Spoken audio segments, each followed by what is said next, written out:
안녕하세요. 서울대학교 환경대학원의 김별입니다. 오늘 우리 대학원의 GSES 렉처 시리즈 사회혁신 성공 사례에 대해서 간단하게 좀 이야기 나누도록 하겠습니다.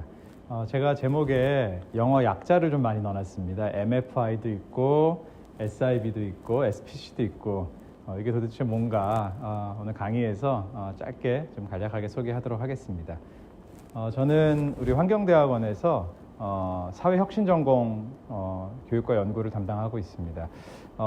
사회혁신을 어떻게 정의할까 생각해 봤을 때 우선 혁신을 먼저 살펴보는데 국어사전의 정의로 보면은 묵은 낡은 풍속이나 관습 조직 방법을 완전히 바꿔서 새롭게 한다. 그럼 이런 혁신이 적용되는 분야들이 많겠지요. 뭐 기업 혁신, 기술 혁신, 또 우리가 얘기하는 사회 혁신. 그럼 사회 혁신은 무엇일까요?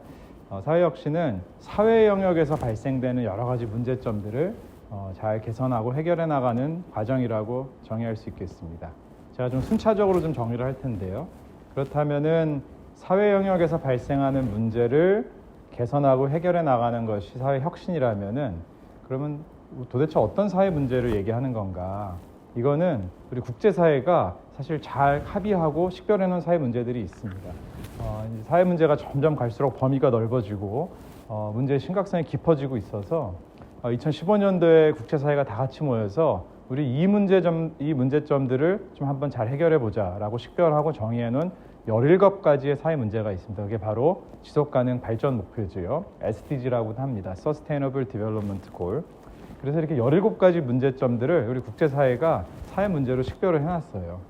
이 극빈의 문제, 굶주림의 문제, 건강, 질 좋은 교육, 그다음에 양성평등, 식수와 위생, 에너지 문제, 또 인프라와 산업화, 경제성장과 고용 문제, 그다음에 갈수록 증대되는 불평등을 어떻게 감소시킬 것인가, 갈수록 커지고 있는 이 도시화 속에서 지속가능한 도시를 어떻게 만들 것인가, 그리고 우리가 생산과 소비를 너무 많이 하고 있는데 우리 지구의 환경을 보존하면서 책임감 있는 소비와 생산을 어떻게 할 것인가, 날수록 심각해져 가고 있는 기후위기, 기후재난의 문제를 어떻게 해결할 것인가, 우리 수생태계 보존과 육생생태계 보존, 우리 지금 우크라이나 전쟁 통해서도 우크라이나의 러시아의 우크라이나 침공을 통해서 볼 수도 있듯이 평화와 안보, 정의의 문제도 같이 다루고 있습니다.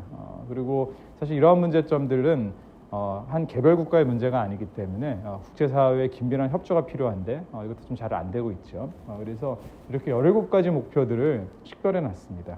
그래서 다시 한번 좀 돌이켜서 정의를 해보자면 혁신이라는 거는 과거에 있었던 여러 가지 풍습, 관습, 제도, 문화 이런 방식들이 문제점이 있었던 것들을 고쳐나가는 과정이라고 하면은 사회 혁신은 사회 영역에서 그러한 문제점들을 개선해 나가는, 해결해 나가는 과정이라고 볼 수 있습니다. 자, 사회 문제는 가장 대표적으로는 SDG, 지속가능 발전 목표에서 식별한 이 17가지 목표를 우리가 먼저 생각해 볼 수 있겠습니다.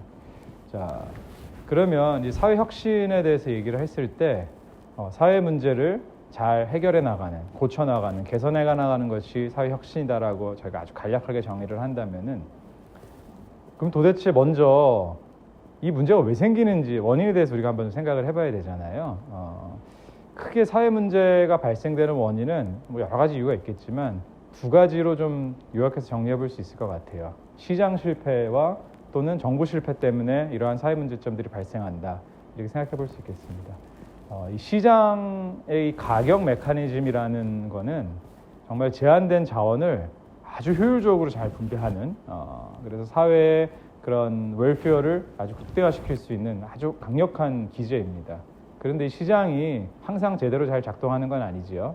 그래서 이런 시장 실패가 있었을 때 많은 문제점들이 발생하는데요. 시장 실패 원인을 좀 4가지 정도로 나눠볼 수 있겠습니다. 첫 번째는 경쟁이 좀 제한되는 독과점 시장에서 시장 실패가 발생되는 경우가 많고요. 2번째는 시장 가격에 포함되지 않은 긍정적이거나 부정적인 외부 효과가 발생했을 때 시장 실패가 발생합니다. 우리가 지금 겪고 있는 기후위기, 환경오염은 대표적인 부정적 외부 효과 때문에 발생하는 시장 실패 사례라고 볼 수 있겠습니다. 자, 3번째는 국방이라든지 이런 공공재적 성격을 갖고 있는 재환을 공급할 때 이 시장이 잘 작동을 하지 않습니다. 또 마지막으로는 그 정보 비대칭성, 이 서로 알고 있는 정보가 서로 달랐을 때 이러한 정보 비대칭성 문제 때문에 여러 가지 역선택의 문제라든지 도덕적 해이 문제가 발생하면서 시장이 실패합니다. 그래서 아까 우리가 식별했던 지속가능 발전 목표 17가지 중에 많은 부분이 이러한 시장 실패의 하나 아니면 중복 여러 가지 이유 때문에 발생한다 이렇게 설명할 수 있겠습니다. 자, 그래서 이러한 시장 실패가 발생하는 걸 알고 있기 때문에 정부 규제 이론 중에 공익 이론이라는 게 있습니다. Public Interest Theory라는 게 있는데요. 이 공익 이론은 이러한 시장 실패를 정부가 적극적으로 개입해서 교정, 해결해야 된다. 정부가 규제하는 이유는 이러한 시장 실패를 해결하기 위함이다. 이런 설명을 하는 이론이 있어요. 그런데 이 이론도 좀 잘 안 맞는 경우가 좀 많습니다. 자, 이 이론을 좀 실증적으로 먼저 분석해 본다면은 시장 실패가 있으면은 우리가 정부 규제를 예측할 수 있어야 되는데 많은 부분에 있어서 시장 실패가 있어도 정부 규제가 없는 경우도 많습니다. 그리고 시장 실패가 없는데도 정부가 규제하는 경우도 있고요. 설명이 잘 안 되는 경우도 있고요. 또 하나는 정부가 이렇게 규제를 하는데 가만히 보면은 이 규제를 받는 그 규제 대상의 이익을 좀 대변해주는 그런 경우도 있어요. 그래서 이게 보면은 이게 시장 실패를 교정해서 공익을 위해서 하는 게 아니라 그런 특정 집단의 사익을 위해서 하는 거 아니야? 이런 걸 포획 이론이라고도 하는데요, 캡처 띠오리라고도 하는데요. 이런 발레들도 좀 많고요. 조금 더 보다 근본적으로 정부가 좋은 의도를 가지고선 시장 실패를 교정하려고 개입을 하고 규제를 하더라도 엄청나게 많은 비효율과 실패들이 일어납니다. 왜냐하면은 정부의 제한된 정보와 지식이 문제가 될 수도 있고요.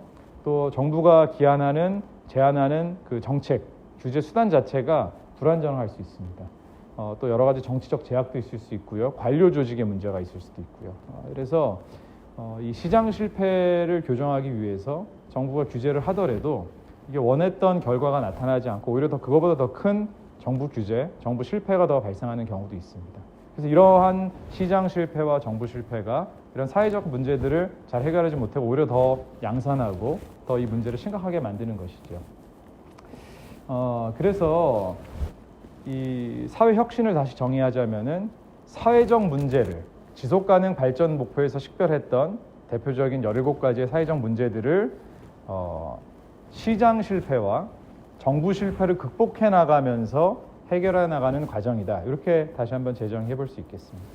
자, 그래서 오늘 제가 3가지 사례를 갖고 왔는데요. 첫 번째 사례가 MFI입니다. 약어를 설명하자면은 Microfinance Institution, MFI라고 쓰는데요. 이거는 가난한 사람들에게 작은 금액을 대출해주고 저금을 받아주고 마이크로 인슈어런스를 제공해주는 소액 금융 서비스입니다. 이 MFI가 이 마이크로 파이낸스가 저는 사회 혁신의 대표적인 성공 사례라고 생각을 합니다. 제가 원래 학부 때 전공이 전산전자 컴퓨터 사이언스였는데요.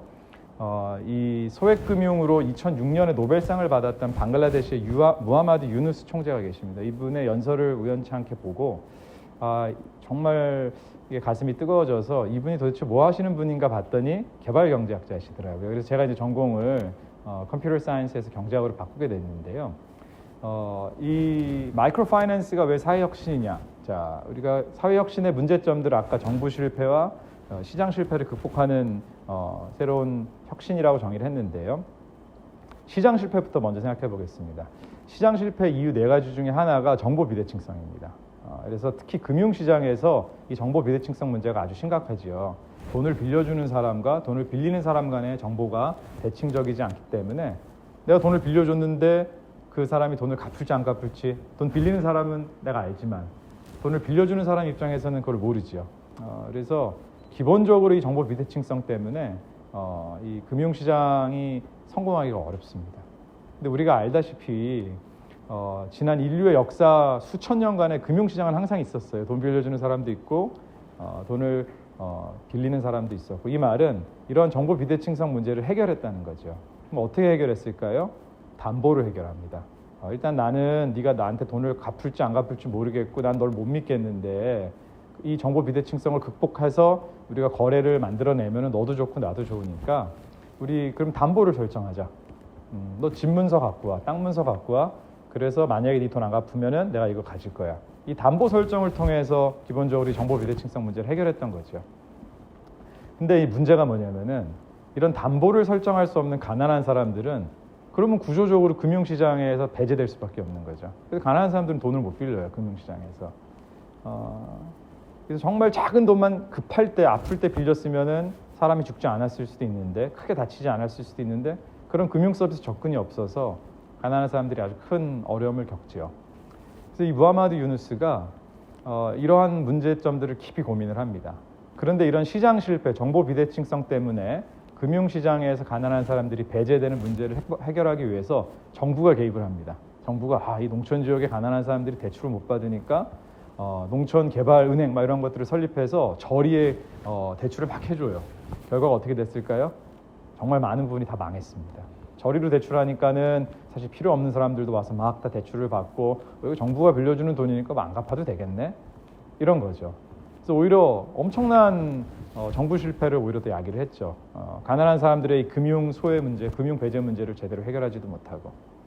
무하마드 유누스는 경제학자였기 때문에 이 가난한 사람들이 금융시장으로부터 배제되는 근본적인 문제점들에 대해서 정확하게 알고 있었습니다. 이게 정보 비대칭성 때문에 일어나는 거구나. 정보 비대칭성이 그럼 도대체 왜 문제인가? 두 가지가 문제입니다. 역선택의 문제와 그 다음에 도덕적 해이 문제 때문입니다. 예를 들어서 건강보험회사가 건강보험을 팔아요. 근데 이 보험을 살려는 사람이 건강한지 아니면은 건강하지 않은지는 보험회사가 잘 모릅니다. 이게 정보 비대칭성이죠. 그래서 이 보험회사가 그 건강한 사람과 건강이 안 좋은 사람들의 평균 건강을 기준으로 보험 프리미엄을 매겨서 상품을 내놓으면은 어떻게 되나요? 건강한 사람은 나는 거의 보험 안 쓸 건데 이거 프리미엄 너무 비싸네. 보험 안 삽니다. 건강이 안 좋은 사람은 내가 이거 사면 나한테는 이득이겠네. 그래서 결과적으로는 건강이 안 좋은 사람들만 이 건강보험을 사게 돼요. 이게 바로 역선택입니다. 그러면 이제 시장이 망하는 거죠. 보험회사 망하겠죠. 자동차 보험도 예를 들어볼게요. 평소에 운전을 열심히 하다가 자동차 보험을 사서 이제 모든 게 다 보험으로 처리가 될 수 있어요.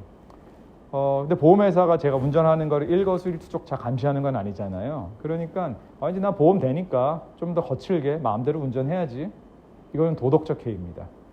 이 정보 비대칭성이 있으면은 이 역선택의 문제와 도덕적 해이를 해결할 수가 없는데 무하마드 유누스는 이 시장 실패와 이 정부 실패를 정확하게 보고서는 어떻게 하면은 이 역선택의 문제와 도덕적 해이 문제를 해결하면서 가난한 사람들한테 금융 서비스를 제공해 줄 수 있을까를 고민했던 거죠. 담보 없이. 가난한 사람들은 담보 설정 못 하니까. 그래서 그라민은행, 이 무하마드 유누스가 방글라데시에 설립했던 그라민은행, 시골은행인데요. 여기서는 어떻게 했냐면은 집단 대출과 연대 채무를 설정합니다. 저는 이거 참 기가 막힌 아이디어였다고 생각을 해요. 이렇게 하는 거죠.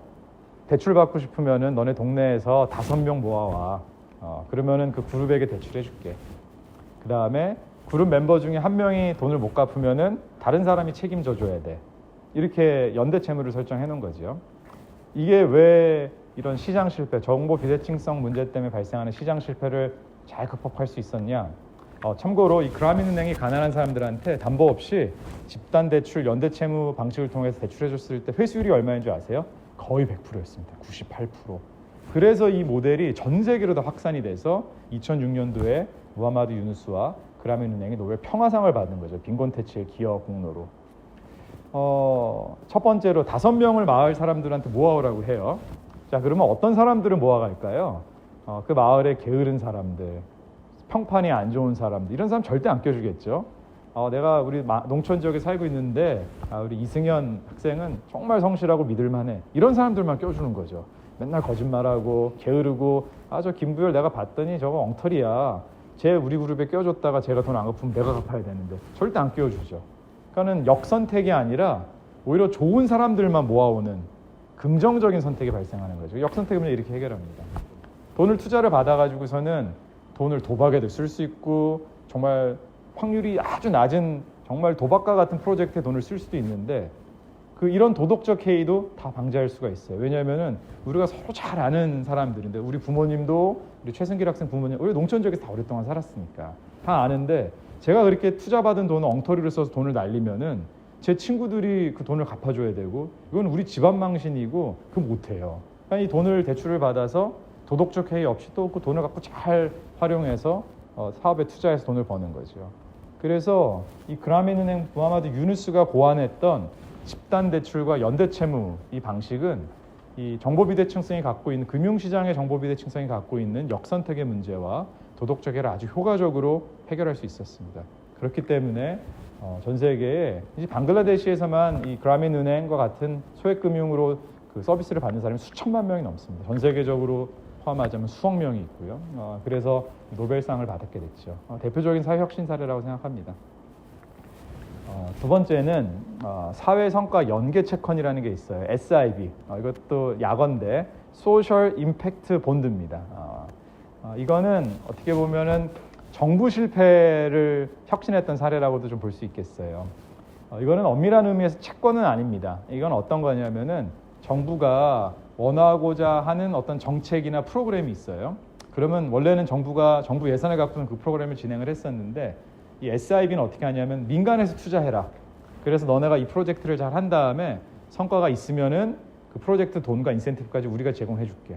그러니까 이거는 정부가 기존에 잘 못했던 아니면 정부가 예산이 부족하거나 아니면 정부 정책이 좀 비효율적이어서 잘 못했던 부분들을 민간에게 투자를 유도해서 민간이 그거를 성공하게 되면은 그 원금과 인센티브로 보장해주는 구조입니다. 그러니까 정부도 좋은 게 자기가 예산이 부족할 수도 있고 기존에 자기 정책이 잘 못했던 부분들을 민간에게 맡김으로써 정부 입장에서는 실패하면은 그 실패의 책임은 민간이 안는 거예요. 그러니까 예산 집행 안 해도 되고 성공한 프로젝트에만 정부 예산을 쓸 수 있으니까 훨씬 더 효과적이죠. 그리고 기존에 정부가 잘 못 풀었던 문제들을 민간이 혁신적인 방법으로 또 풀어낼 수도 있는 거니까요. 자, 세계 최초의 사회 성과 연계 채권 SIB 프로젝트는 영국의 피터버러시 교도소에서 진행이 됐었습니다. 여기 이제 수범자들이 있는데 이제 감옥에서 나가고 나서 또 재범해서 또 들어오고 재범률이 너무 높은 거예요.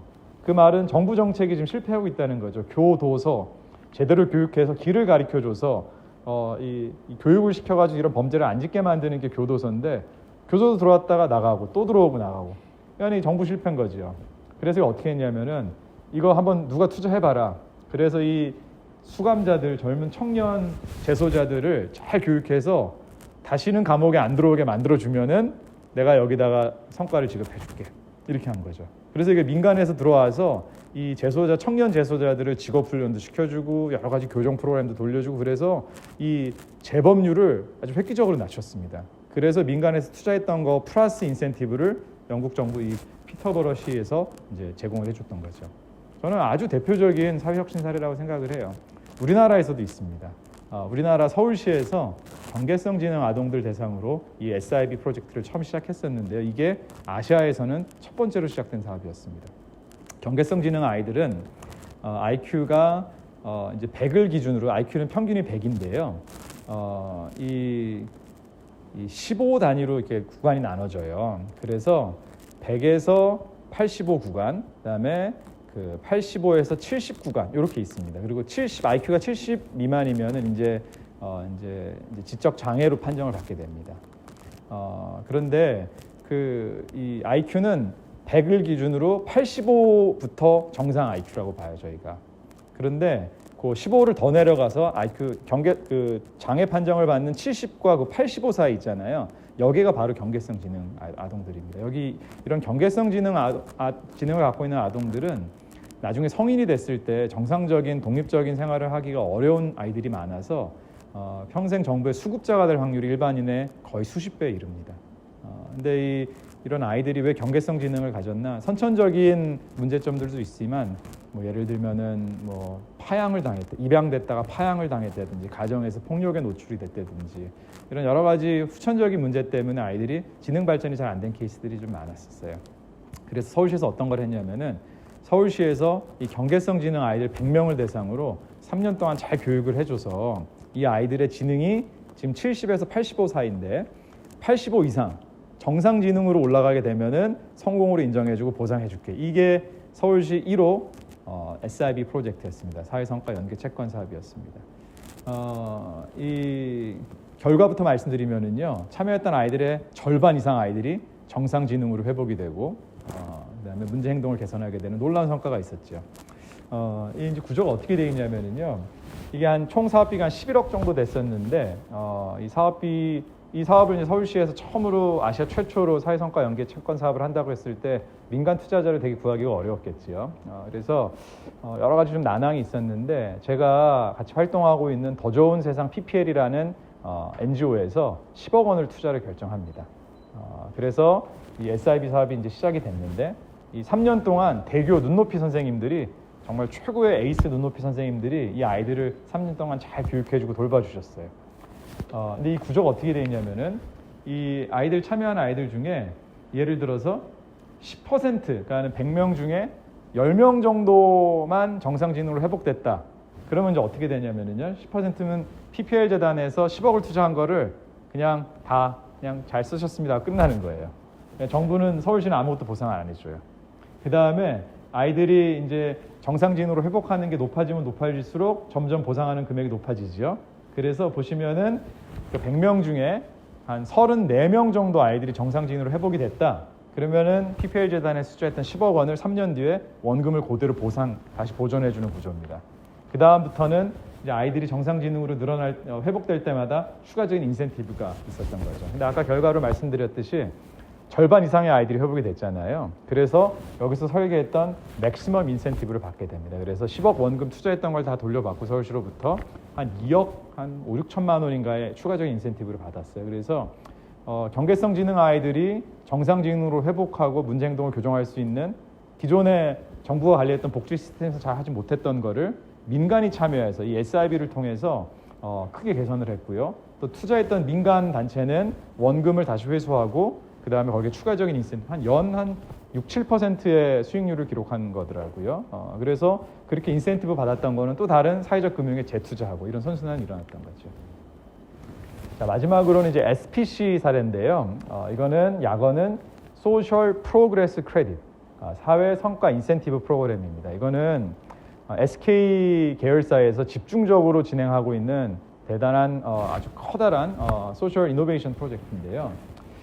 이 SPC 프로젝트는 사회적 기업이라든지 소셜 벤처, 사회적 경제 영역에 있는 다양한 기업들이 사회 문제를 해결하면은 그 성과를 엄밀하게 측정해서 금전적으로 보상해주는 프로그램입니다.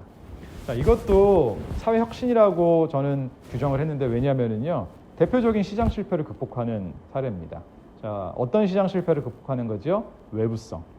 그것도 긍정적인 외부성. 어떤 기업이 정말 사회를 위해서 환경 오염을 줄여나가고 정말 사회적 취약계층을 막 돌보고 이런 긍정적인 외부 효과를 창출한다고 합시다. 근데 그게 사회에서 누가 돈으로 보상해 주나요? 보상 안 해주잖아요. 그렇기 때문에 이런 긍정적인 외부 효과가 많이 발생하는 영역은 사회가 필요하는 만큼 그 사회 성과가 나타나지 않습니다. 내가 뭐하러 해? 내가 돈 그걸로 보상도 받지도 못하는데. 그렇기 때문에 사회가 요구하는 수준보다 항상 그보다 훨씬 더 적은 사회 성과가 발생됩니다. 그래서 이거를 교정할 수 있는 대표적인 방법이 그거에 대해서 정부가 보조금을 주는 거죠. 이거 되게 긍정적인 건데 시장에서 보상을 못 받네? 그럼 내가 세금 감면해 줄게. 내가 보조금 줄게. 이런 식으로 더 그런 사회 성과를 더 많이 창출하게 격려를 해서 사회가 필요한 수준만큼 그거를 끌어올릴 수 있는 거죠. 근데 아직은 이제 정부가 이런 사회 성과의 이 긍정적 외부성 효과를 내재화하는 게 제도화되어 있지는 않습니다. 그래서 SK그룹에서 이거를 2015년도부터 먼저 시작을 한 거예요. 사회 성과를 취약계층을 고용했어, 환경 문제를 개선했어, 좋은 사회 성과를 만들었어. 그러면 내가 그걸 엄밀하게 측정을 한번 해볼게. 근데 이게 이런 사회 성과를 측정하는 게 되게 어렵잖아요. 그러니까 이걸 엄밀하게 화폐화해서 그럼 금전적으로 얼마의 가치인가를 측정을 한 다음에 그거의 일정 부분을 돈으로 보상해 주는 거죠. 그래서 이 SPC 인센티브 프로그램은 사회성과 인센티브 프로그램은 이 긍정적 외부성 효과로 인해서 사회가 요구하는 수준만큼 창출되지 않는 사회성과를 격려해서 더 끌어올리는 이런 시장 실패를 교정하는 사회혁신 사례라고 볼 수 있겠습니다. 자, 2011년도 작년에는요, 총 264개 기업이 참여해서요, 저희가 측정한 바에 의하면은 총 700억 원 이상의 사회성과를 창출합니다. 엄청난 성과지요. 그리고 이 SPC 프로그램에서 창출됐던 700억 원의 성과 중에서 한 몇 퍼센트가 될까요? 한 15%, 한 20% 정도 돼요. 15% 될까요? 한 117억 원을 인센티브로 보상을 합니다. 그래서 연 거의 한 100억 원 이상의 인센티브를 이 SPC 프로그램에서 지금 집행을 하고 있는 거죠.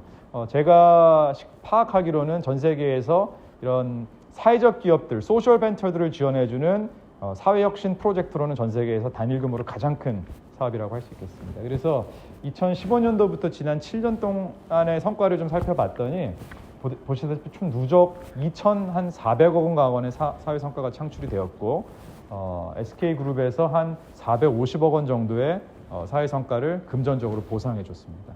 그래서 이 SPC 프로젝트의 경우에도 이런 긍정적인 사회 성과를 더 확산하기 위해서 이런 민간이라든지 정부가 이것들을 격려하는 보조금들을 지급해 줌으로써 이런 시장 실패들을 줄여나가고 개선해 나가는 대표적인 사회 성과라고 할 수 있겠습니다. 자, 좀 오늘 정리를 좀 하자면은요, 사회 혁신이란 무엇일까? 사회 영역에서 발생하는 혁신이다. 그럼 사회 영역에서 발생하는 혁신이란 무엇인가?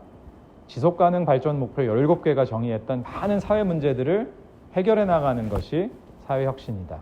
그러면은 지속 가능 발전 목표에서 식별했던 17개 사회 문제는 왜 발생하는가?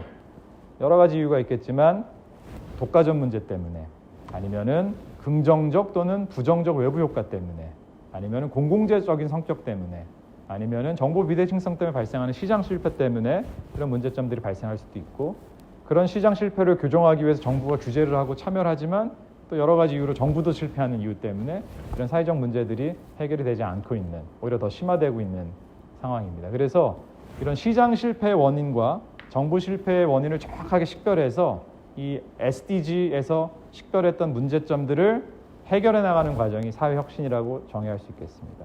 자, 사회혁신 사례로 3가지를 제가 오늘 한번 소개를 드렸는데요. 가난한 사람들에게 역선택의 문제와 도덕적 해이 문제점들을 잘 해결한, 담보 설정 없이도 해결했던 소액금융, 마이크로파이낸스 사례가 대표적인 사회혁신 사례라고 할 수 있고요. 또 하나는 정부가 다양한 정책과 제도를 통해서 잘 효과가 나지 않는 사업에 대해서 민간이 먼저 투자하고 성과가 났을 때 정부가 다시 보상해주는 소셜 임팩트 본드, 사회성과 연계 채권도 대표적인 사회혁신 사례라고 할 수 있겠습니다. 마지막으로 긍정적 외부 효과를 발생하는 사회성과를 창출하고 있는 사회적 기업, 소셜 벤처, 협동조합들의 이런 사회성과 창출 활동들을 격려하기 위해서 그 사회성과를 엄밀하게 화폐적으로 측정하고 그것들을 일부 보상해주는 SPC, 소셜 프로그레스 크레딧 사업도 대표적인 사회 혁신 사례라고 할 수 있겠습니다. 자, 그러면 오늘 제가 준비한 강의는 여기서 마치도록 하고요. 간단한 질의응답 하도록 하겠습니다. 감사합니다.